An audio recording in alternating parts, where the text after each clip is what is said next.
Good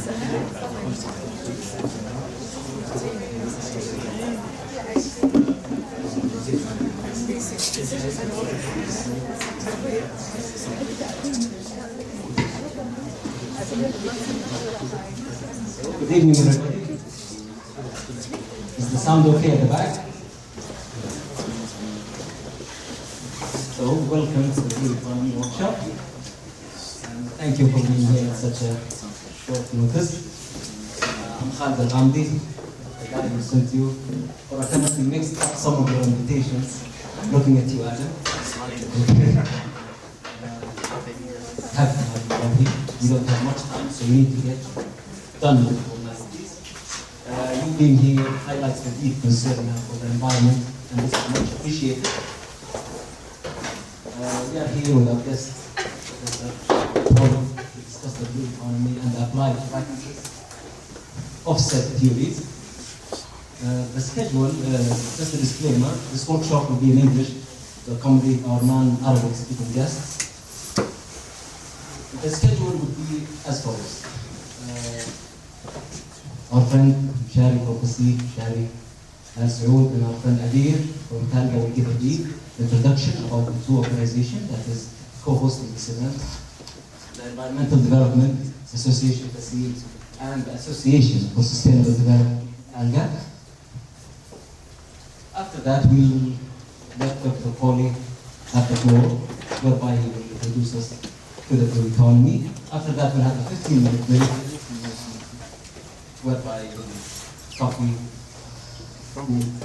you can have a rest. Then we'll start the Q&A sessions to discuss the theory.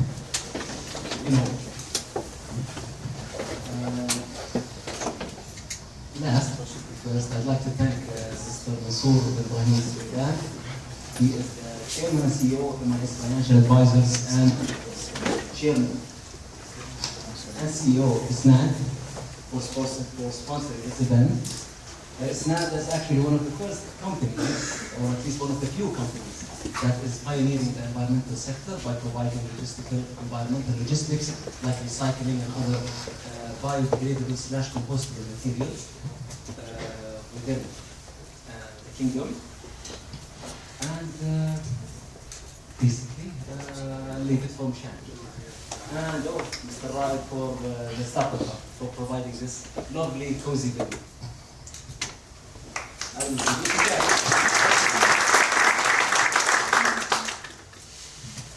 Assalamu alaikum and good evening, everybody.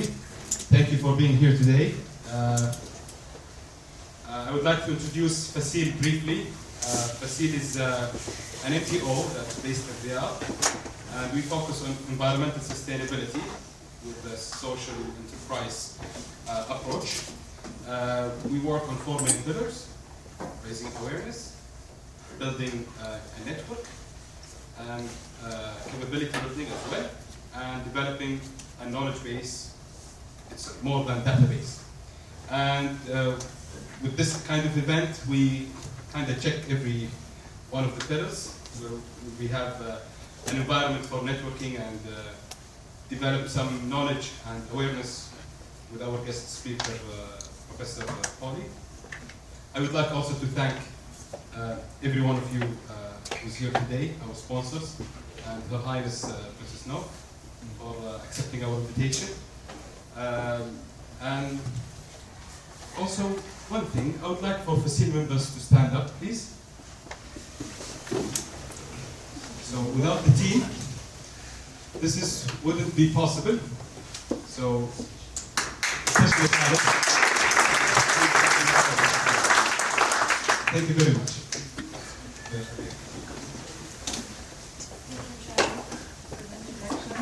So my name is Abir, I'm the chair of talga. As Mujahid mentioned, this event is co-hosted in partnership between talga and the SEED organization. Before we start, I would like to thank our partners, Faseel, mainly Prince Mushari, Khalid Al-Ghamdi, and also Mahasteri from talga, Lamal Fozan, and Nada Ibrahim, the team who worked really hard during the past 10 days to make this dream happen. It was really difficult because it was just like short time, So we worked really hard, and thank you guys for all the efforts. I would like to first and foremost to thank Professor Paolo for accepting our invitation at a short notice. And also, again, I would like to re-emphasize our deep gratitude to our sponsors who helped facilitate this event. Before we start, I just want to say that this is a dream for me. 3 years ago, I started reading about Professor Paoli's work. I read his book, The Blue Economy, which inspired me a lot because it represents values of stewardship.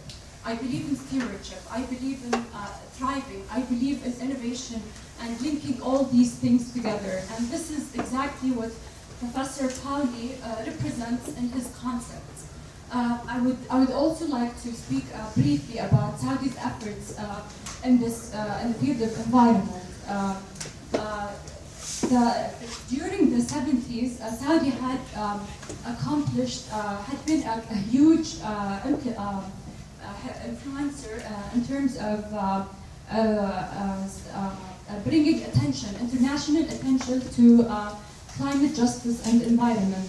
There was an international report called Our Common Future, where only 22 members from 22 countries participated in this report, which took for a period of over 2 years, just to raise awareness to the international community about climate justice and the environment. And one of the 22 members who drafted this report is a Saudi guy, Dr. Saleh Al-Adel. He's an honorary guest today, but unfortunately he's not with us here today. But I just wanted to re-emphasize our efforts in this. And even something important to mention, that the definition of sustainable development that the United Nations uses today has been derived from that report that was issued in the 70s. So I thought it would be interesting to see the evolution of how the ecosystem of environment evolved over the years. So I want to give you a brief description about talga. Talga is a non-profit organization that was established in 2016. It is a non-profit organization that is under the umbrella of the Ministry of Labor. We work mainly by linking policymakers with practitioners and hosting events like this to inspire policy decision makers to endorse and implement inspiring ideas and put it and translate it into practice. The story of talga is actually a tree in southern Arabian Peninsula. It is the tree of, it's a fig tree located in Asir. It is the local name of the tree that the people of Asir give to talga. Why why we chose this name is because it represents our values, three of our main values, which is creativity, harmony, and also sustainability. For the tree has lived for over 1,500 years under harsh conditions.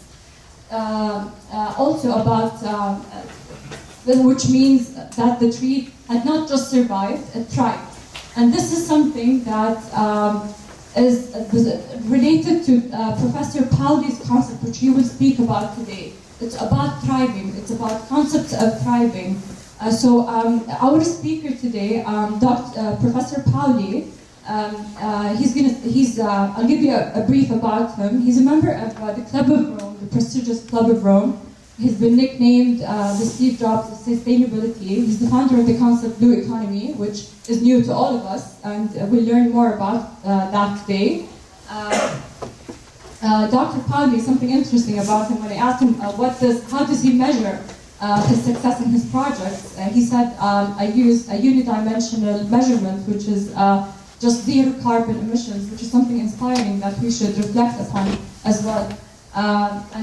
Something really also inspiring, I hope Professor Paoli speaks about today, is about his fables, where he spreads his ideas through education. Today, Professor Paoli is going to speak about what is blue economy in general, the difference between blue economy and green economy. This is something really important because in the region, we believe in green economy more than any other concept nowadays. Green economy is more expensive than the blue economy. It's for the elites, not the populace. And Professor Paolo is going to speak more about that. He will also cover measuring success of a blue business. He will also speak about successful case studies in the EU, Japan, and China as well.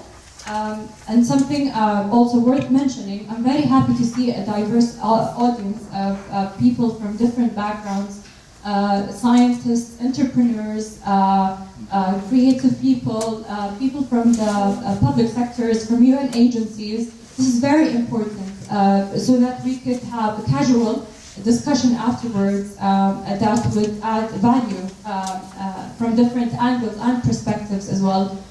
In terms of Vision 2030, lastly, why this is important to have this discussion today. It will inspire us that we're working right now on the Red Sea project. The Red Sea project, Amala, and also NEOM are working on diversifying the economy in terms of renewable energy and also tourism. So the idea of blue economy could be an addition to the diversification portfolio, economic diversification portfolio. That our intention today is to inspire decision makers, inspire the creatives, inspire policy decision makers as well to endorse these ideas and add value. Please, everyone, please join me in welcoming our speaker, Professor Paolo. Please, you have the floor.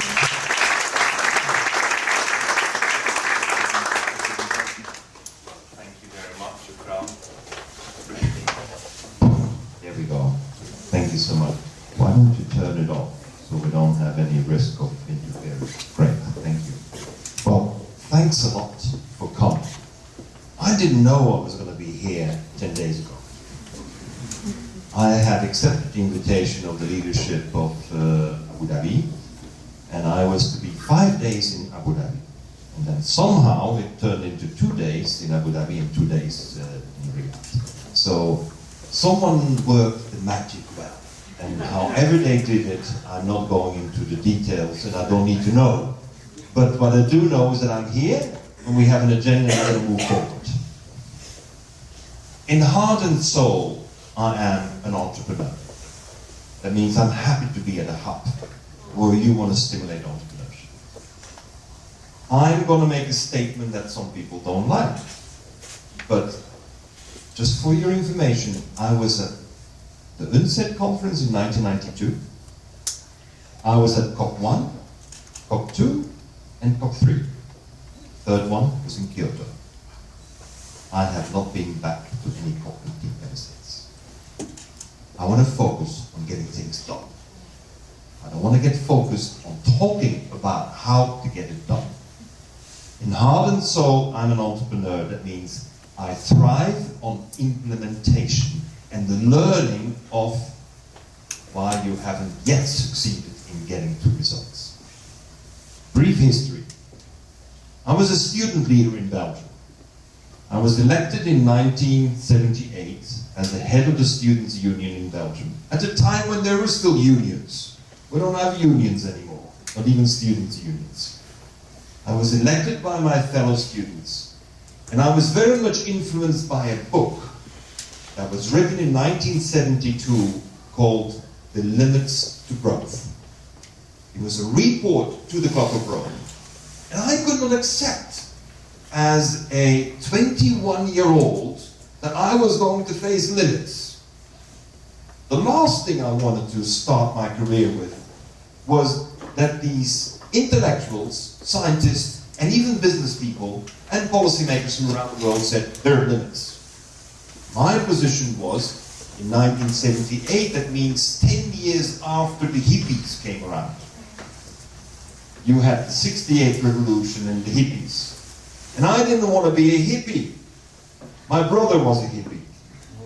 And he got married when he was 18 with a flower power, and I hope he's still very happy. But I thought that after the hippie movement, we needed to have a new generation of entrepreneurs. Entrepreneurs with a commitment to the common good. Not an entrepreneur that is only looking at the financial gains. Second, we were so arrogant young students that we thought we could take on Unilever, Procter & Gamble, those big corporations. Let's play judo with them. Let's get them floored by being more competitive, smarter, more agile. And that was the philosophy with which we worked as students. Now, if you're not a creative, little arrogant young student, well, where are you going to go in life? You become an employee? Is that what you wanted? We agreed we would not want to be an employee of Procter & Gamble. Result is that when I graduated, I started my first company. I'm not going to go through my history of companies. I established 12 companies and 2 went bankrupt. Great experience. Fortunately, the second one went bankrupt, so my arrogance dropped, and I became a bit more humble. One of my companies that I created was a Belgian icon. Still is perhaps a Belgian icon, and we have representatives from the Belgian embassy here in the first row. It was a detergents company. And when I took over the company, I launched the first zero emissions factory ever to be constructed in modern history. The factory that had no waste, a factory that generated its own energy, a factory that treated its own water. And ladies and gentlemen, I was paying my workers €0.5 per kilometer to ride the bicycle to work. You know what? In Belgium, for €0.5 a kilometer, everyone on a bicycle. Everyone on a bicycle. I have to tell the complete story. 9 months later, I was condemned in court for tax evasion. I'm honest, transparent. What happened is that in my simple logic as an entrepreneur, when you come with a car to work, you're reimbursed for your costs. So I was paying the same as someone who was coming by car to the person who was coming by bicycle. But of course, according to tax logic, there was no cost. So it's an income, and I should have paid taxes on it. Now you want to learn the person that's standing here. I was happy to be condemned. I paid the fine. I compensated the state for the lost revenue. But within 1 year, Belgium became the first country in the world that had a tax-free allowance for riding the bicycle to work. Because everyone in Parliament agreed that doesn't make sense. If we, in 1992, when the first World Conference with more than 100 heads of state took place in Rio de Janeiro, it didn't make sense to tax the people who are incentivized to come on a bicycle to work. Then I had the shock of my life. I became the largest buyer of palm oil for my soaps and detergents. The Indonesian government invited me to come to Kalimantan, and there I realized that I was responsible for the destruction of the rainforest, the destruction of the habitat to the orangutan. So here I was revered as the guru of green business in Europe, and there I was seeing with my own eyes that I was destroying a rainforest. And then, at that moment, I had to let my values speak. Could I reduce my impact on the forest? No, because I think we all agree, if you're a thief and you're caught stealing, and you're put in front of a judge, and you would tell the judge, I promise I will steal less, the judge will not take you serious. But when you're polluting and you're polluting less, you're still polluting. And hence the concept of zero emissions was born. When I sold all my businesses in Belgium, at the same time, Japan had just received the mandate to organize COP3. And the Japanese government asked me to come to Japan and lead a think tank to bring creative ideas to COP3. I had a lot of creative ideas. We had a think tank established at the United Nations University in Tokyo, Kokunen Daigaku. And from there, I created a network. Today, I'm very privileged to still have that network of 3,000 scientists who contribute directly to sometimes the out-of-the-world ideas, but so that the vision is solidified in the basis of science. So I have a network of scientists.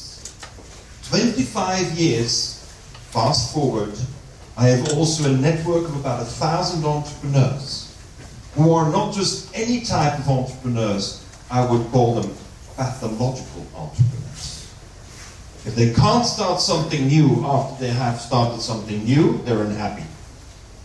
So we have a great group of people who are focused on implementation, and we have a group of people who are focusing on getting the science moving.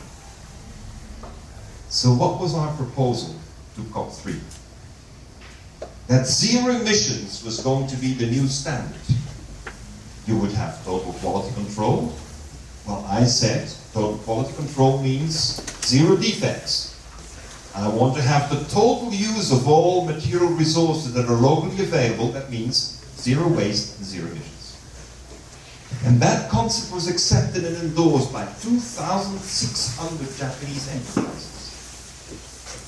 It was refused by America and the European Union. So as a result, when I presented my ideas at Kyoto, COP3, I had 4 people in the audience. Me and 3 others. The other 3 were in the wrong room. Because there was no interest in zero emissions. There was an interest in cap and trade.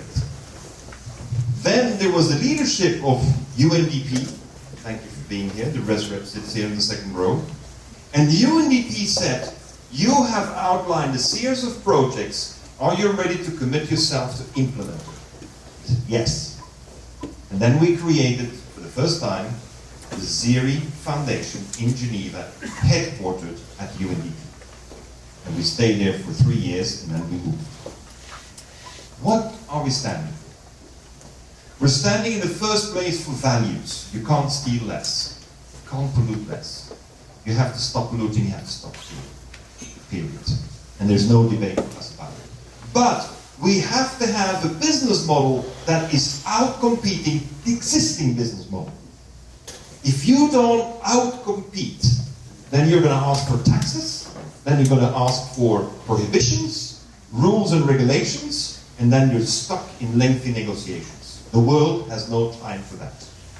We need to move faster. So for me, the entrepreneurship was key. The entrepreneurship with much more competitive models. So in the green business, like any business, you accept core business, economies of scale, competing on the lowest price. Now I tell you that from my experience around the world, that privilege to compete on price is reserved for 10 nations around the world. The other 195 nations cannot compete on price and cannot compete on economies of scale. Cannot.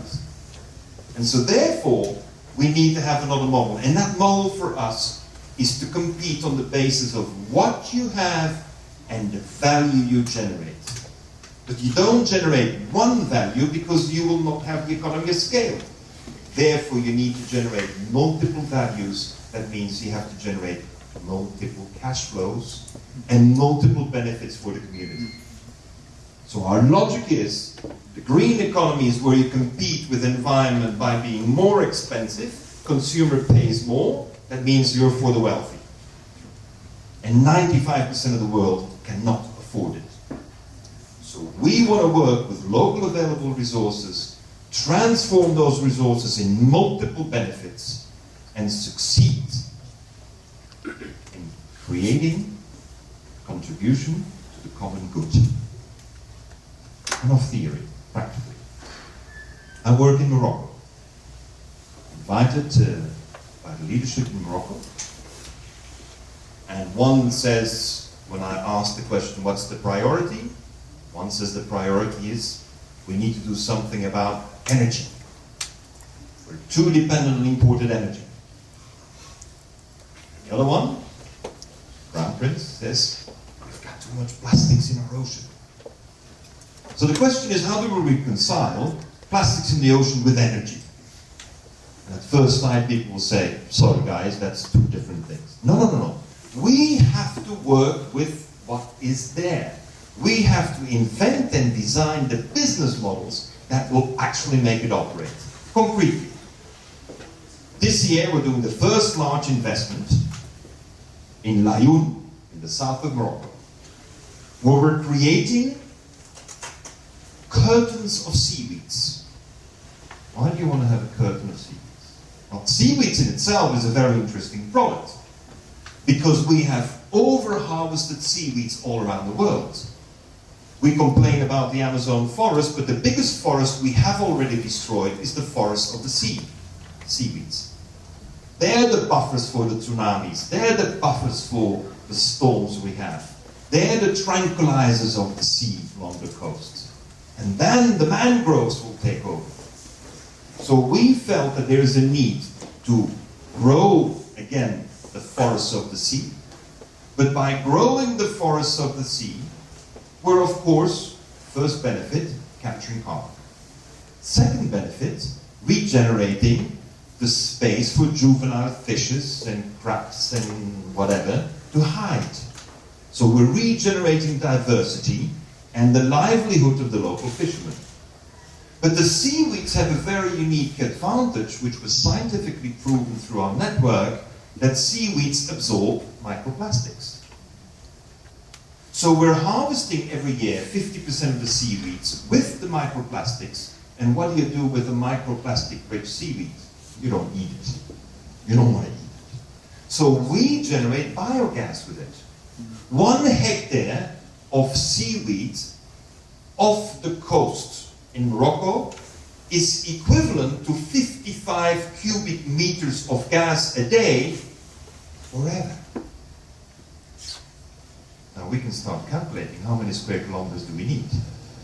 We have today a plan in Morocco to go in 20-25 years for 3,000 square kilometers of seaweed, which would offset the total emissions of Morocco, which will make Morocco self-sufficient in gas, which, by the way, will be capturing every year, for as long as we continue doing this, 5 kilograms of microplastics out of the ocean.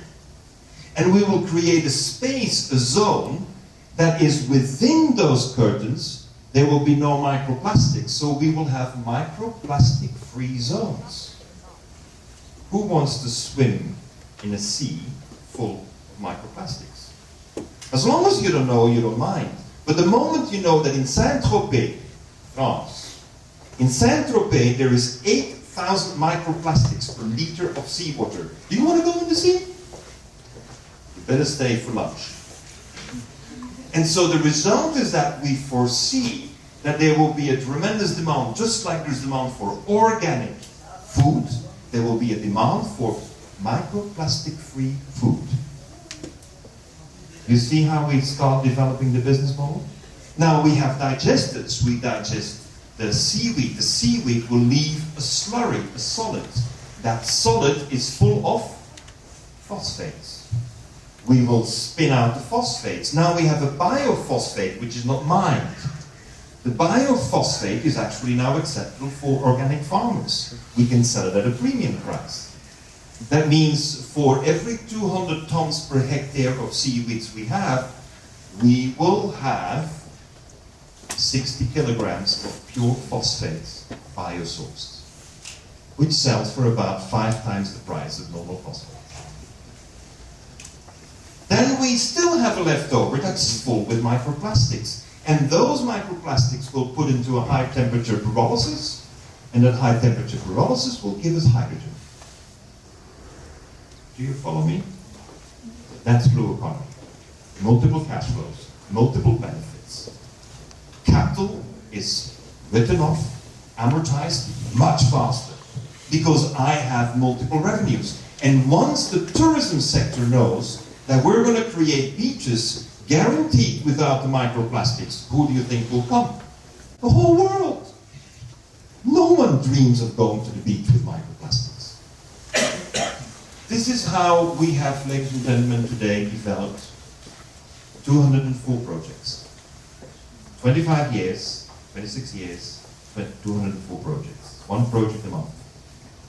We get the science together, we get the entrepreneurs together, we inspire the local communities to embrace something that they're now not going to have to buy the gas at a very high price. They will be producing their own biogas from their seaweeds.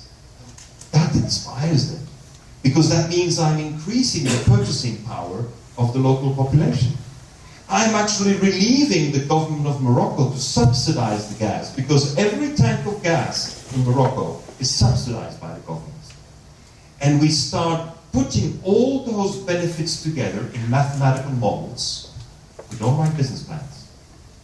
We have mathematical models where we say, that's the impact in jobs, in carbon sequestration, in local provision of gas, the multiplier effect you have in the economy thanks to generating more available cash in the local population. You can make simulations of what it means for the government budget. The biggest budget of many governments around the world is subsidizing gas. Government of Chile is in crisis because 12% of the total budget of Chile goes to subsidizing the gas. It's not possible anymore. And therefore, we touch, as you see, all these different elements, and we can say, and by the way, the gas you're using is zero emissions, because it's all offset by the seaweed that we leave in the ocean. That's the way we work. Now, for that you need investors. We have developed a new class of investors, which I call in my books the legacy investor. A legacy investor is someone who says, I'll stick to this project for 25 years, minimum. Because if someone wants to hop out after 3 years, I can't have my seaweeds growing in 3 years to the volume that we are imagining. I need someone to follow through for 25 years who tells me I will not take the dividends.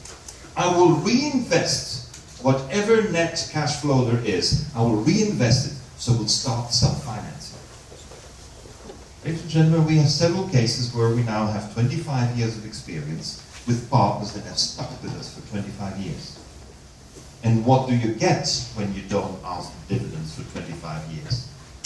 You have capital gains of factor 500, capital gains of factor 1000. For who is that? For the next generation. That's why we call it legacy investors. We have people who commit for the long term, because everyone in this room will come to a point in their age where they say, I worry about the future of my kids and my grandchildren. And I'm ready to reserve 5 or 10% of my own net worth so that we can build the long term. This is how people commit in the capital market, with a commitment to transform society, because we want to have a resilient society, we want a society where people are happier and healthier, and we want to make certain that there are challenges that are really important to be taken up. So we have a plan in Morocco to actually do what we call the brain drain back, the reverse brain drain. Too many Moroccans are great and overseas. We need them back in Morocco.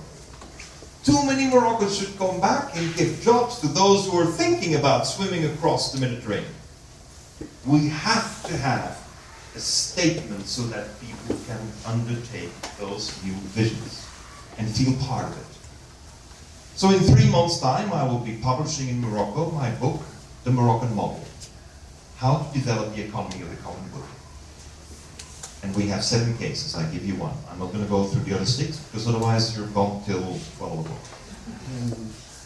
And I don't want to hold you hostage here. But it gives you perhaps a flavor of where we go and how we operate. And this is why we can say we can do local development. Second example, if you permit me. I'm often being challenged on energy. Of course, I'm taking energy cases because apparently your country has an interest in energy and energy diversification. And so I looked with our scientists at options of really transforming the world economy on the basis of solar, and wind. And I'm very sorry that I have to share my conclusion. If we're depending on solar and wind to do the energy transformation, it's going to be a failure. We're going to continue with coal, nuclear, and petroleum. Why? Because it is still not competitive enough, and we need to have the basic shift that most energy experts agree. We need to have more baseload energy that is renewable. You don't have baseload, forget about it. It's only peak load, you have to buy batteries. Mr. Elon Musk will be delighted if you buy batteries, because he has such a position in mining that, you know, he can hedge his car against his position on mines. This is incredible. He's a genius. But I don't think mining for batteries is the solution in order to get your base load. So what do? We pulled together a team of people, and we said we have to think like a boat. So we created a boat. Tomorrow I will present. Tonight we had agreed I would be talking to inspire you more. Tomorrow I'm showing pictures, so that whatever you hear, actually you will see. No obligation to come tomorrow. I'll give a copy of the presentation, and so you can distribute it afterwards to everyone who's interested. We imagined something quite innovative. This is what we do. My foundation takes as a rule that we only do things that have not been done before. Because someone must lead and show it's possible. Someone must not worry about the financial return. So here's what we did. We asked a group of social experts in the world, which are the most prominent toys children have played with that demonstrate that you can have power forever. Now, when you put it like that, most people say, this guy is out of his mind. There's no. You know the yo-yo? Okay. What do you need to do for the yo-yo? You need to know exactly when to do this. It was invented by the Greeks 2,500 years ago. And it was to teach young men tranquility and discipline. Because if you're a bit nervous, that yo-yo is not going to go up again. So you need to know exactly. It's a split of a second, correct? To get it going. Once you know, you can do whatever you want. Keeps them going. The yo-yo uses the law of gravity and a catalytic effect to get the kinetic energy going. Second toy. Who has not played with the yo-yo in this room? We all play with the yo-yo. Okay? Second toy, the kite. Who has not played with a kite? What do you have to do to get the kite flying? What do you do when you do this? You generate wind. And if there is not enough wind, you run. And by running, whoosh, goes up. Once it's up, it stays up. If it's going a little bit down, you pull. Interesting. Every child that played with a kite knows how to operate a windmill that will always run, always fly. Third technology. You remember the cuckoo's clock? Cuckoo's clock is an amazing mechanism invented in 1620. What do? You have a weight, you pull it, and then for 8 days consecutive, your power combined with the power of gravity is translated in 8 days of non-stop 1 second tic-tacs. Tic-tac. Perfectly 1 second. Remember, the mechanism translates a 2-second pull into an 8-day modulation of power. Now imagine the following. The yo-yo, kite, and the cuckoo's clock. And you combine it with artificial intelligence and robots. Now you have a kite that flies permanently for 6 months, and you turn wind energy into base load. We have it. Completely approved now in the European Union. It's operating in Germany. You have to go to the place which is the most difficult, the Germans. You know, if you meet the German the German technical standards and you please their authorities, then you're fine in the rest of the world. We are preparing with the government of the Maldives the first kite nation in the world. 250 kites will take the Maldives 100% of petroleum. 250 kites, that's all. 40 square meter kites. Base load, day and night.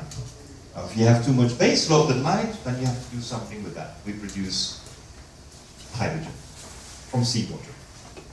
So we are the first ones to produce hydrogen straight from seawater, even dirty seawater.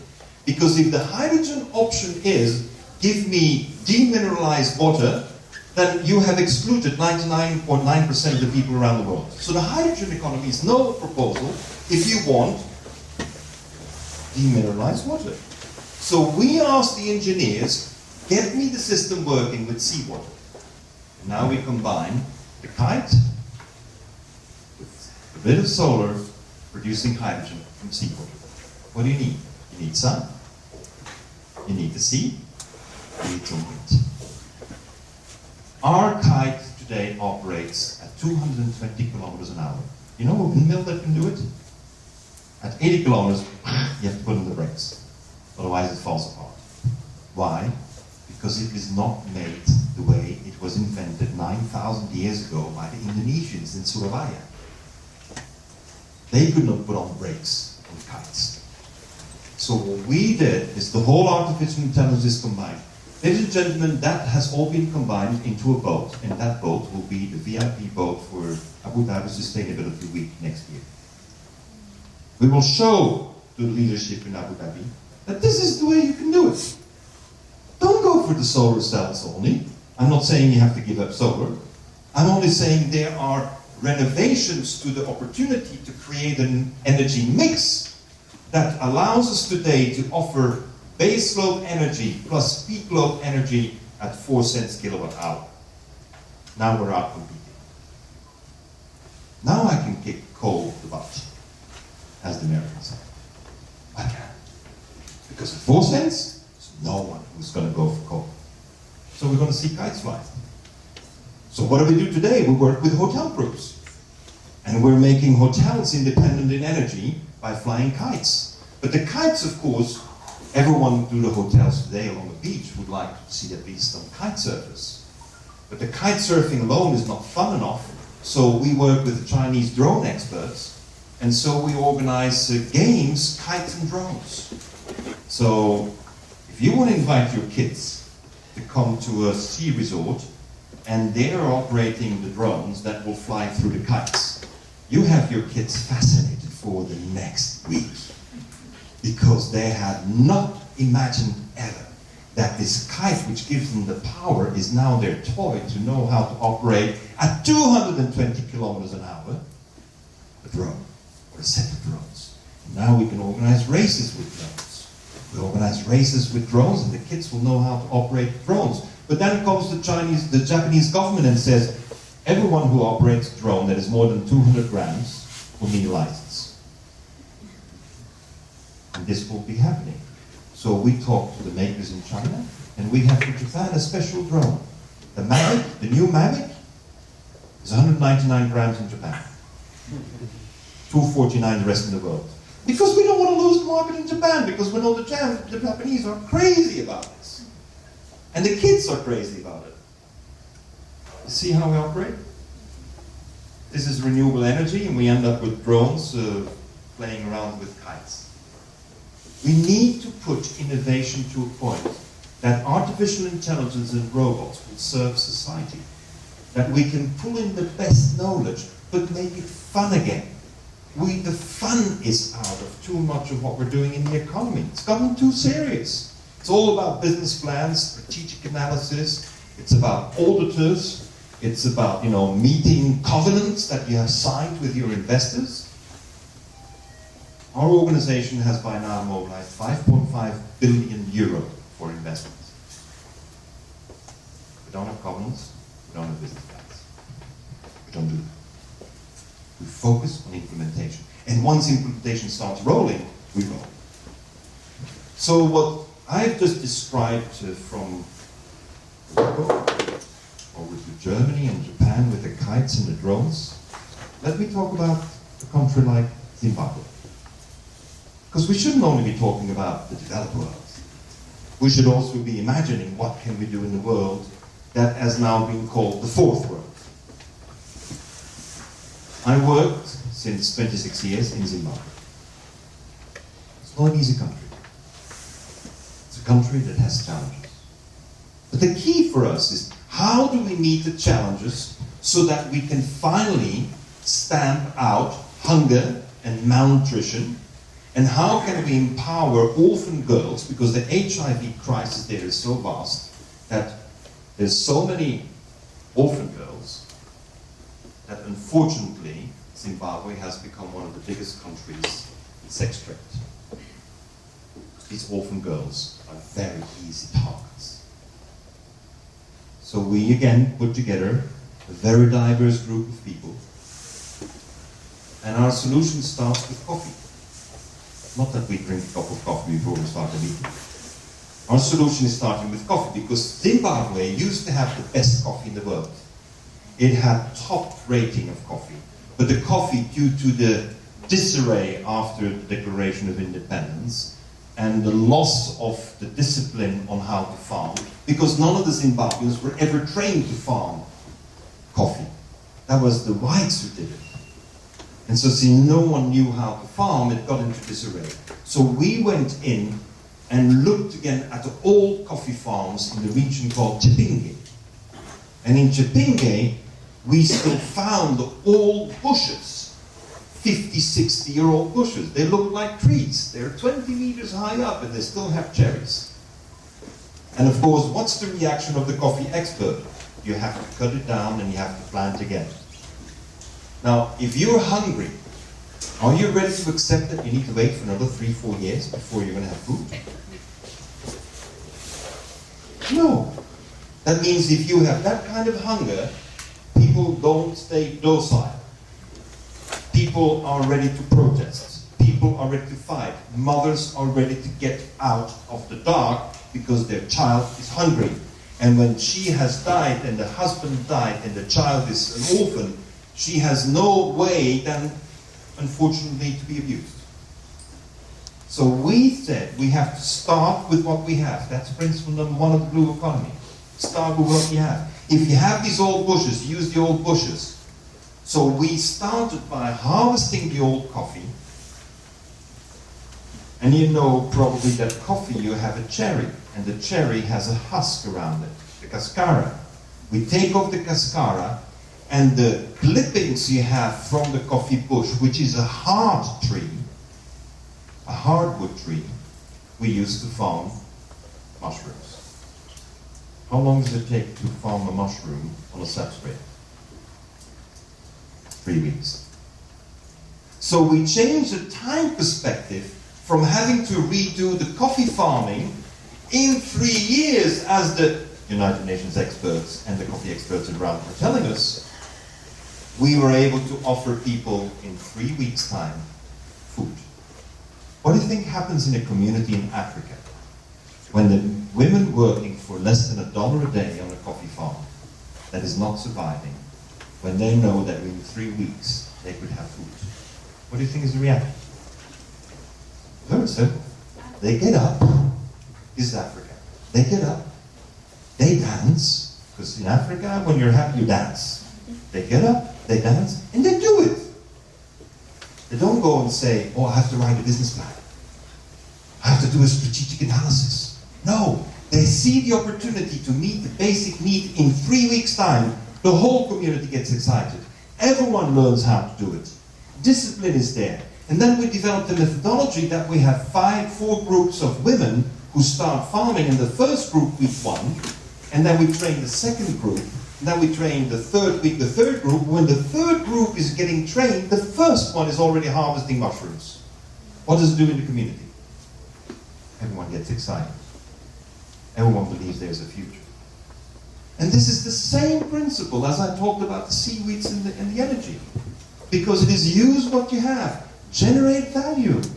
No one realized, at least not the people with my color of skin, that in Zimbabwe, 92% of the people eat mushrooms.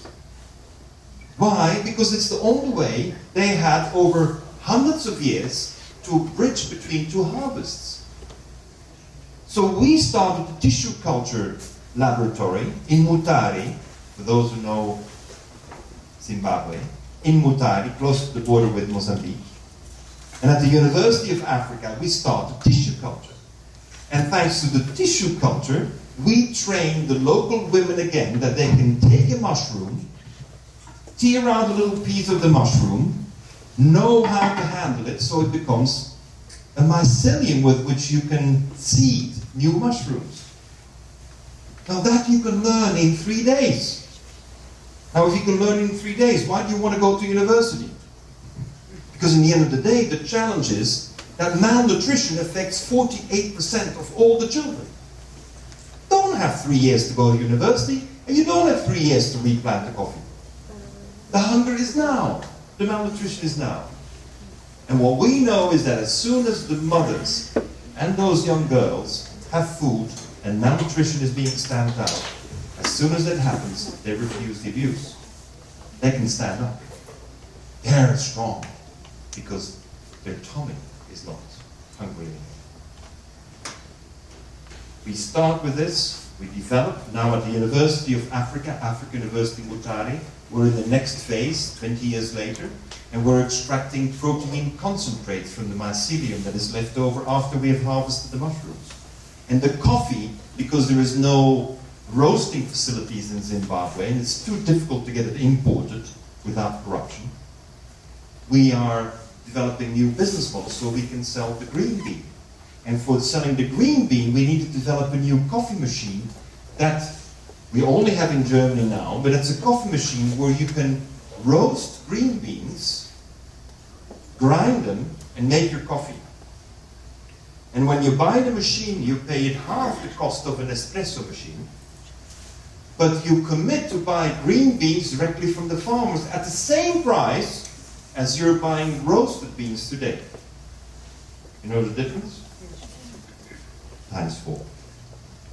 So no one is losing except the roaster.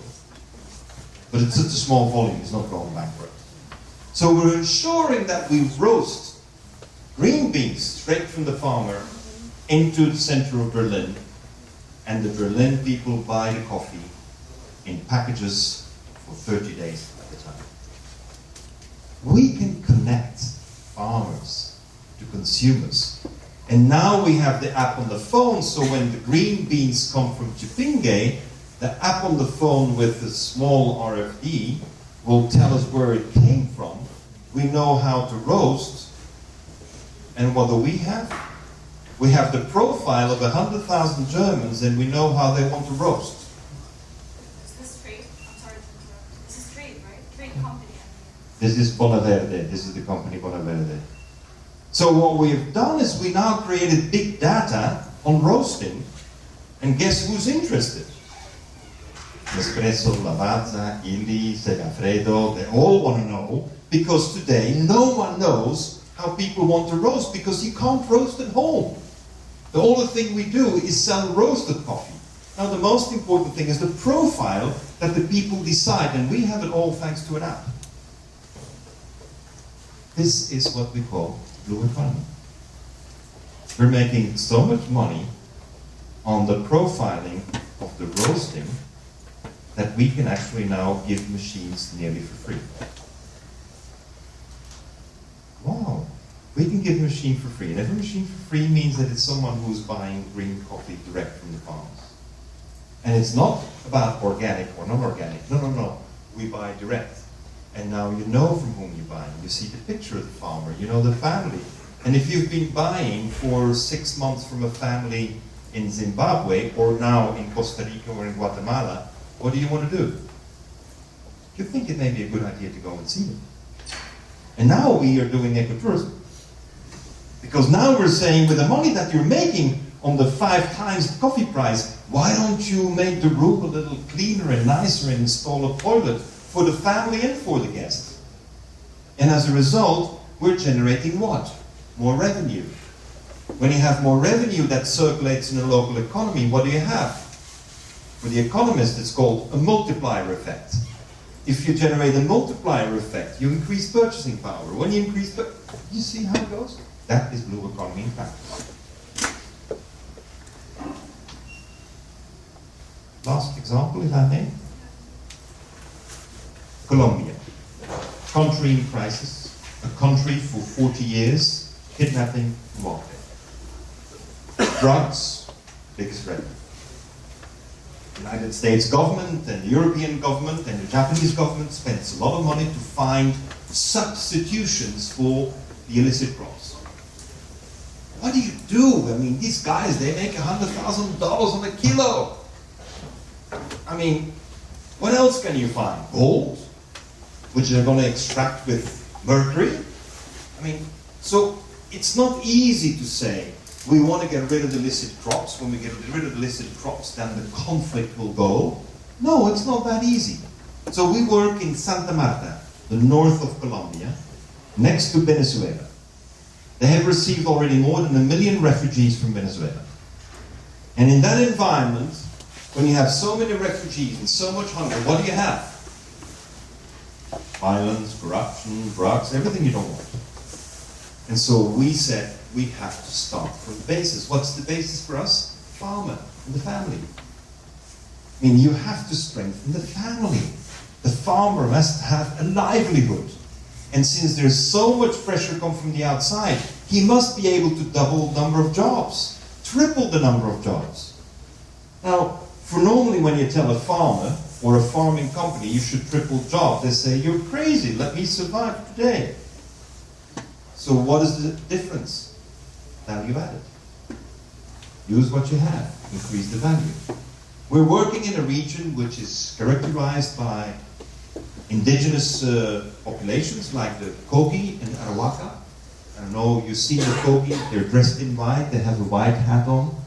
They spin like Gandhi did, their own cotton. And so we work with these communities, and they also have coffee, but they have something else which we enjoy, which is cacao.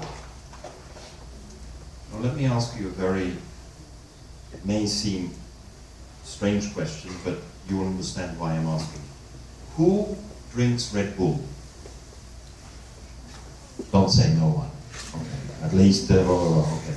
I see the hands going like this. Okay. Why do you drink Red Bull? Because you want to get a kick. You want to get the energy shot. So we realized that when you buy Red Bull, I don't know the prices here, but in Colombia, Red Bull will cost you about $3. $3 for 330 centiliters, which basically is only 15 grams of solids. The rest is water.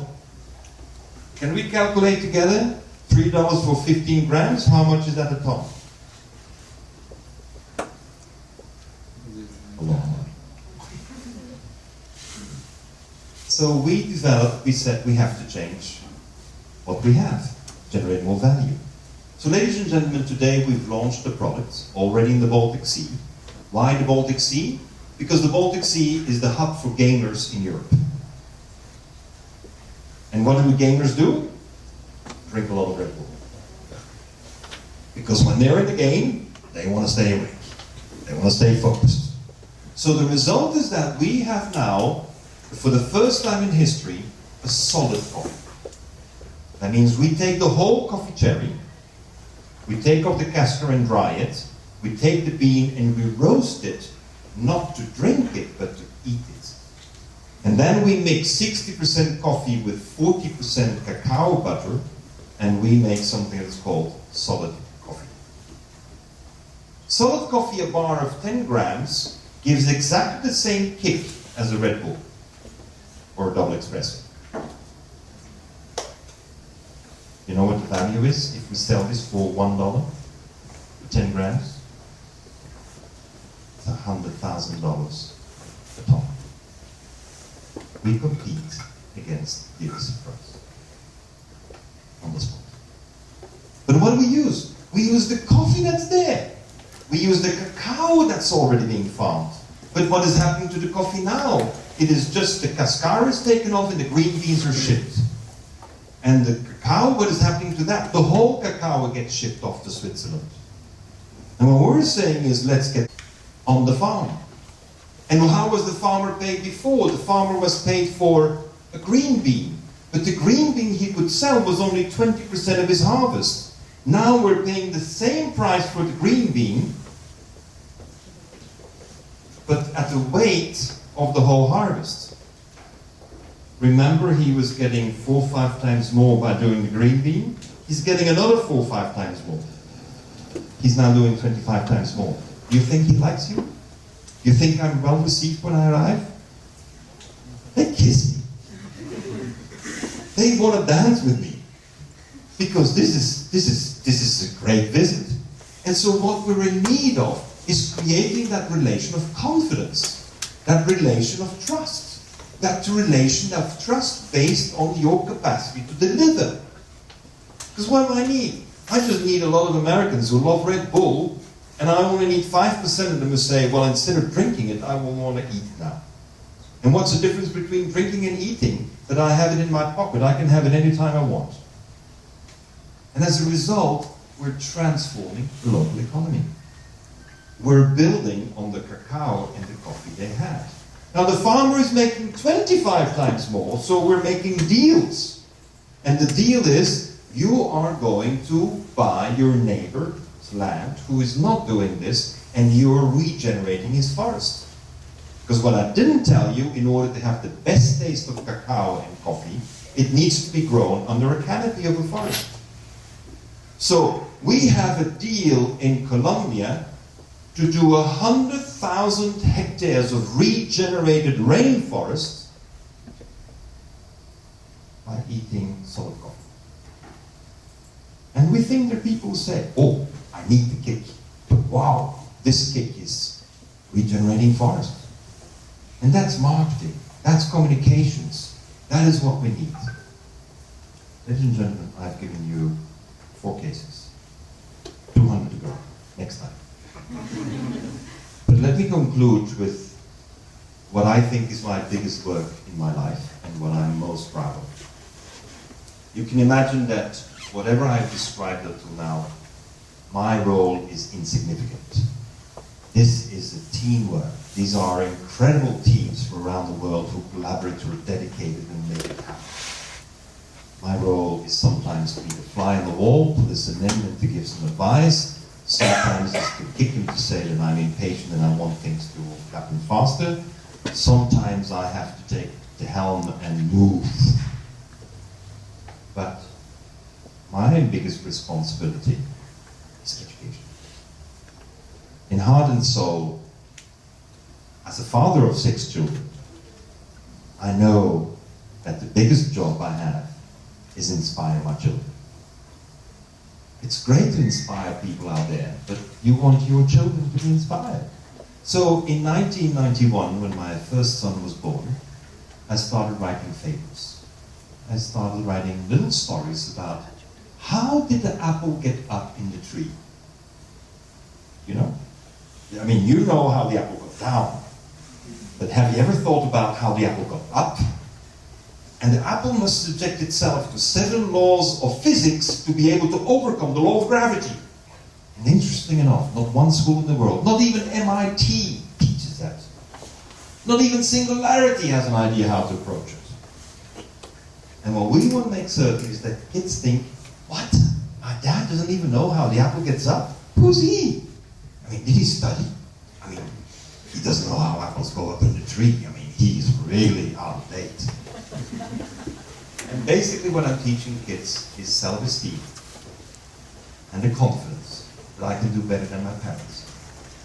Because if children think they can do better than their parents, they will do better than their parents, provided the dad gives the opportunity and the mom supports it. So ladies and gentlemen, I developed a whole pedagogy around the intelligence of science, where you ask the questions that haven't been answered, where you provide the intelligence of the emotions, so that you know how to work with people who disagree with you and say you're crazy, you're stupid, you're a dreamer, you're a fantasy guy. And how do you really, as a child full of fantasy, want to realize your dreams? That's so important for a child. The child must believe in its dreams. And we have to nurture. We don't want our kids to go on the street and protest. We want our kids to say, Dad, I can do better than you.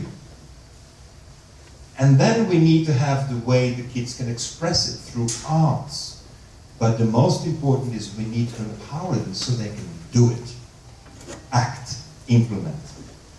So I developed this pedagogy, first in Brazil, and then I had the most incredible partner in my life. I never made a proposal, never suggested, never even thought about it, but today my pedagogy has been adopted by the Chinese government. I have written by now and published in China 216 books, and I am in every one of the 735,000 schools in China. On average, 2,000 kids. You can calculate the rest. I was voted last year in December, online, as one of the best 10 teachers of China. I don't even speak Chinese. I don't know how they did it, but it was online voting. The Communist Party could not rig it. Alibaba gave me last year the prize for the best books on nature and science in China. Ladies and gentlemen, if we don't pay attention to the fundamental transformation of education, whereby we're inspiring kids so that ultimately they have the science and the emotional intelligence to be entrepreneurs and to really be positive in society. I don't want my kids to be on the street, to be honest. I don't want them to protest. I want them to protest by showing that they can do better. And to my amazement, the Chinese government has adopted. So at the G20 in Buenos Aires, where I was working with the Argentinian government, President Xi, when he came to Buenos Aires and signed agreement for establishing the first schools teaching Mandarin in Argentina, he brought 2 sets of 216 books with him. They're all mine. I never thought that the Chinese would promote a foreign author. They have so many great ones of themselves.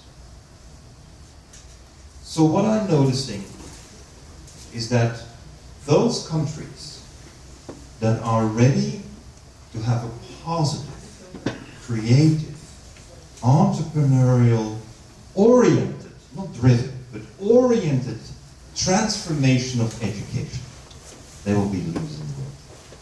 They will. Because we have too much of us constrained by laws, norms, and rules and traditions that make a lot of sense to a lot of people, but they will not take us to the future. We will need to teach the kids artificial intelligence through games of drones and kites. And that's what you don't see on Google, nor on the internet. You will not find our work on the internet. Because our focus is on delivery and not on promotion of the idea. We have too many people talking, and we have not enough people acting. And that's why I'm pleased to be here and to give perhaps the first set of kicks to you, friendly kicks, friendly pushes, that, ladies and gentlemen, there is an extraordinary era. The next decennium will be a decennium that will be very decisive. It's not this year, decennium. And I think we need a lot of people who are ready to go over to action with intelligence and with strong emotions. And provided that we reserve 50% of our time at least to inspire the children, the future will be absolutely great. Thank you.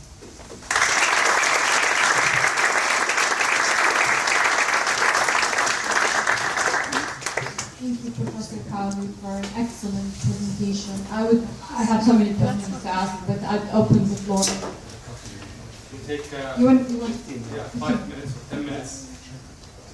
and then we'll go back to Q&A's, open discussion.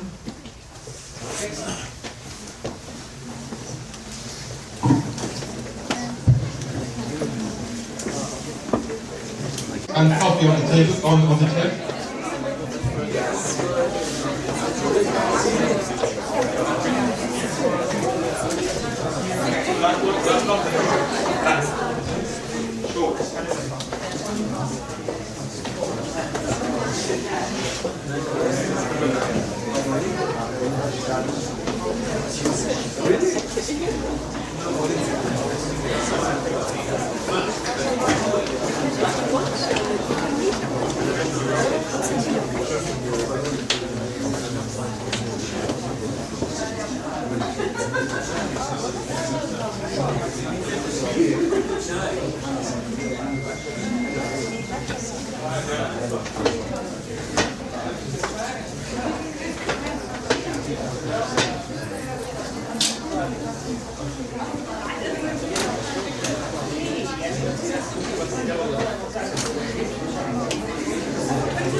So,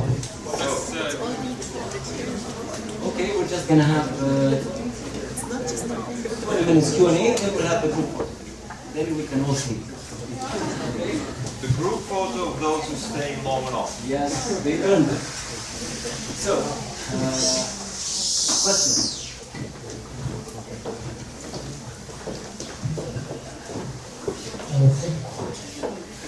Thank you for the speech. My name is Saeed Rohabi. I'm also a student with the East West Institute, which is based in Brussels. And I'm ex-Aramco, so at least you understand where I'm sitting in this conversation. I'm working with public policy and consulting right now. And tomorrow I'm advising them about the zero emission of their projects. It would be pretty unrealistic. And from your background, from your experience for the last 25 years, would you mind if you could share some of the failure stories that you faced in this regard? The what? Failure stories in the sustainability and environment. Thank you. I am quite proud to tell you that we consider we have zero failures. Why? Because if we decide on a direction and we have a target, we keep on going at that target, whatever the intermediary obstacles are. Let me give you an example. 25 years ago, in one of our original assessments of where do we need to change the world was, for example, in the area of water consumption. We need to change the way we're consuming water. So we looked at the industries that are consuming a lot of water. And one of those industries is paper making. Paper making is a huge water guzzler. As a result, you don't have paper making in most countries where there is not an excess of water. So we asked ourselves the question, could we make paper without water? And of course, if you ask that to a paper expert, he says, you're crazy. It's absolutely impossible. Doomed for failure. Well, I can tell you, 25 years later, we have 1 million ton production of stone paper, and we're producing paper from rock waste from mines, 80%, which we blend with 20% high-density polyethylene, which we extrude as a film of paper. And it's 100% recyclable forever, and we don't use water. Now, that was easy as a concept to prove at first, because basically you grind rocks to 3 micron, and you warm up the HDPE, and you saturate the HDPE, and you can press it out. But then you need to turn it into a machine that is actually crunching out 240,000 tons of paper per year. Because otherwise you're not competitive on the market. You can't just make a little paper factory. The first step took us 2 years. The second one took us 17 years. Now, according to financiers, who's in the banking world here? According to financiers, keep on going for 17 years is crazy. There is no money for that. So according to traditional financing, after 5 years it was a failure. And I agree. According to their model, it is not possible. Although we were saying, what if? If we are able to make paper for mining waste, for which I am paid, I'm getting today $25 a ton for 80% of my material. And I'm using HDPE, which has a price, but you know, Saudi Arabia produces it, Taiwan produces it, China produces it, I can make a deal and have it supplied.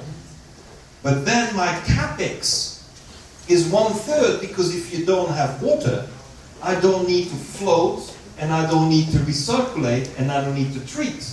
So my capex is 1/3, my OPEX is 1/4, and what am I doing for the environment? So I went to China, again. And I told the Chinese government, I see the new 5-year plan for China, and you need to reduce your water consumption by 25% to meet your targets. We know that's like carbon emissions, forget about it. -25 in 5 years is not going to happen. But the Chinese need concrete steps to show that they're in the right direction. So we proposed that our small pilot factory, which was in Taiwan, was going to be the model. Ladies and gentlemen, we have today 1 million ton production, we have $1 billion invested, and we have 5 factories in China. And the next factory will be built in Morocco. Do you think Morocco is a paper producing country? No, because you don't associate trees and water. But Morocco is the largest phosphate exporting country in the world. And how do they do it? With strip mining. And what does strip mining generate? A lot of dust in the air. So we made an agreement to capture all the dust from the air, and we are turning Morocco into a paper-making nation, with the approval of His Majesty. Now, if I were to have followed the financial people who had said, after 5 years it ain't working, we need to cut. But we, and I mentioned that as legacy investors, we decided the opportunity is too big. China has now decided that 25% of its total national consumption will be stone paper. All school books of China will be on stone paper. That means that China will have, just for the school books, an 800,000-ton factory per year. And we'll make a deal with the government that whatever books that have been used for 3 years will come back to the factory, we'll recycle them on site, without water. Those kind of proposals will not fly with a London or a New York banker. They fly with the Chinese government. Why? Because if they have, within 25 years, 25 million tons, they will have saved as much water as goes through the 3 gorges dam. Now, if you're a strategic nation and you're in the Communist Party, and you need to look long term for your nation, do you want to invest $25 billion in a new 3 gorges dam? Or do you want to save $25 billion on water? And this is where we take it to the strategic level.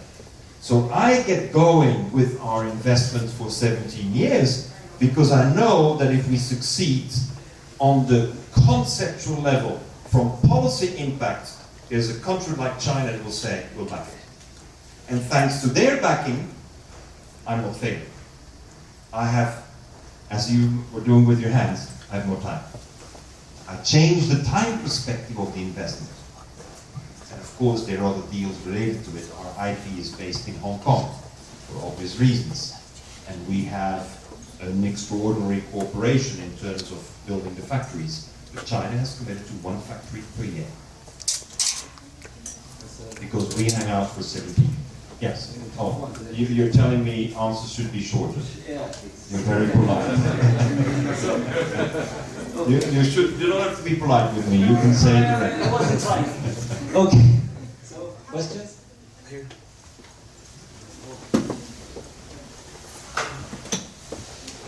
I can just raise my voice. Yeah. تميم العثيمين مركز الملك فيصل. شكرا فاسيل وشكرا talga. So my question for you, Dr. Paul.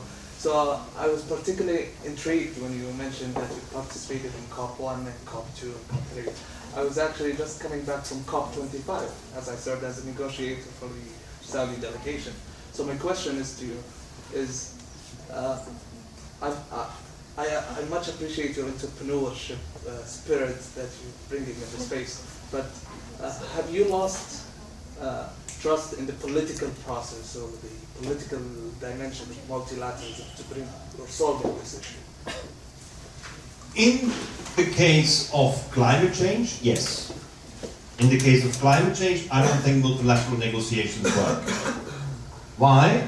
Because I don't think there is a political base for these negotiators to be able to go back home.